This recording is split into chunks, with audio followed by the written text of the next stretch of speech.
Let me ask you a question that might make you feel a little guilty. When you're on a plane and the flight attendants start that safety briefing, you know, the seatbelts, the oxygen masks, the life vests, do you actually listen? Oh, absolutely not. I mean, I nod politely, but mentally, I'm already putting on my noise canceling headphones. I've heard it 1,000 times.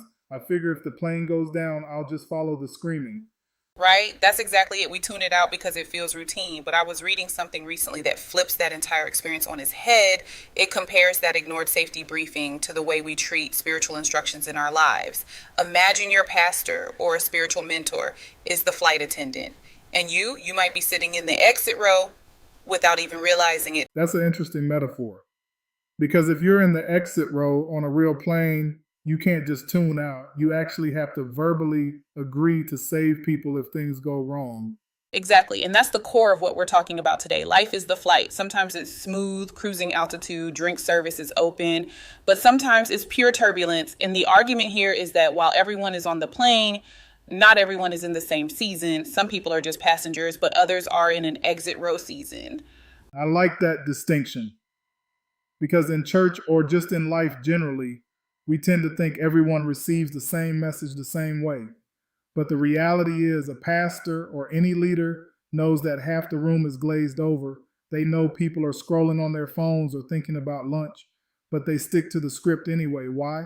Because when the emergency hits, those boring instructions are the only thing standing between you and total panic. It's duty, it's faith. They keep pointing to the exits, Jesus' forgiveness, faith, even when no one is looking, because they know the crash might be coming.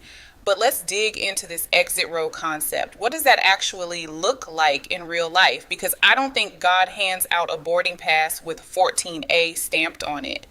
No, he doesn't, but the signs are there. Think about the seasons of high responsibility. Raising children in a confusing world, that is a massive exit row seat. Or maybe you're walking a parent through a terminal illness, or you're the spiritually mature one in a new relationship. You aren't just there for the ride anymore. You have a specific responsibility to help others survive the flight. That's terrifying though. It implies that if I don't know what I'm doing, other people get hurt. So how do you know? How do you know if you've been assigned that seat right now? There are a few really clear indicators. The first one is an unshakable burden. You know how sometimes you just can't stop thinking about a specific person or situation? You feel a weight that others don't seem to feel. That's not anxiety, that's assignment. That's God saying, I put you here on purpose. So the worry is actually a signal. Often, yes. And then there's proximity.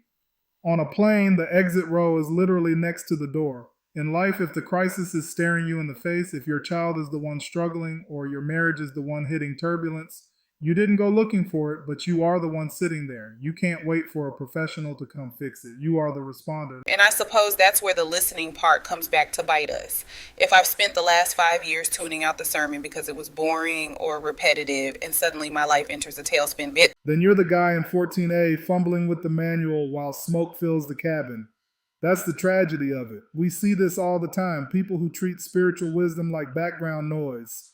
Then a health crisis hits or a relationship falls apart and they have no foundation. They're trying to build faith in the middle of the storm. which is the worst possible time to learn safety procedures. Exactly. The person who actually listened, the one who took the boring instructions seriously, when the crisis hits, they're calm. They know where the exit is. They know how to forgive, how to pray, how to stand firm.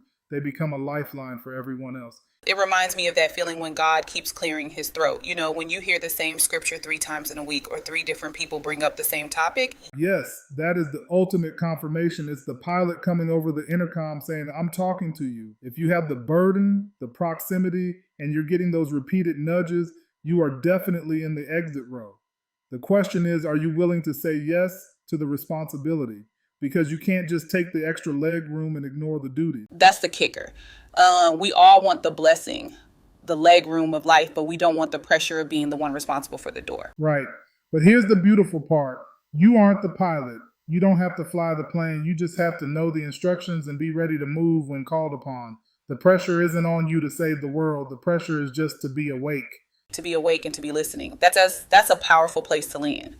It really makes you rethink next Sunday service or even just your daily reading. It's not just content consumption, it's preparation.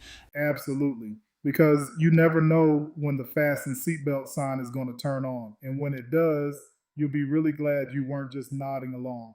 So for everyone listening, look at your life right now. Look at the people around you. Are you just a passenger, or has God seated you in the exit row for such a time as this? If you feel that burden, pay attention to the instructions. It might just make all the difference. Thanks for flying with us today. Safe travels, everyone.